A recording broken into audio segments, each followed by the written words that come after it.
This is Gerald Conrad again. We're going to show you how to put a base onto a tabletop. The first thing to do is to be careful with the screws that you choose to put an assembly. We will always send you a screw package in order to screw these onto the tops. This is one of the screw types that we use, and you always want to check to make sure that when you're screwing in, this is the bottom of the table, this is the top of the table. So you always want to kind of measure a little bit that they won't go all the way through the tabletop. All our tabletops are solid wood, so you don't have to look for a mounting plate. You just typically need a screwdriver and a measuring tape in order to center this base onto the top.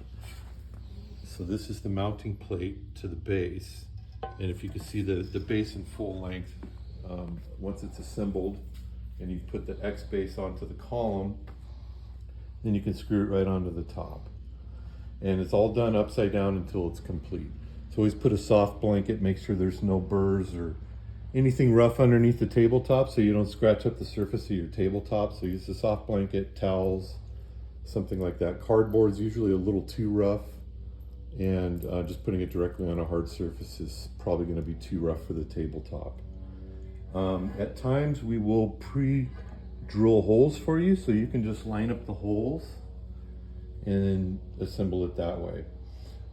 If you find that your X configuration isn't suiting your chairs, we typically like to scoot the chairs right into the top so we can assemble it like this, as you see right here even.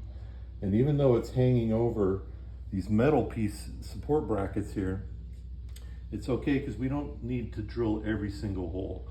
Usually about 3 per side is going to be just fine, and you just screw it right directly into the top. And where your measuring tape would come in handy is to measure each side to make sure you have it centered. And you just take your drill and drill it straight in.